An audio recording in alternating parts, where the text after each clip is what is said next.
सवारे असा हुणे भागड़ जाना वे दिन रह गए थोड़े असा हुणे भागड़ जाना दिन रह गए थोड़े ओ लिखता है तकदीर तू सबकी वो लिखता है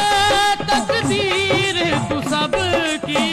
बिगड़े काज सवारे असा हुणे भागड़ जाना दिन रह गए थोड़े असा हुणे भागड़ जाना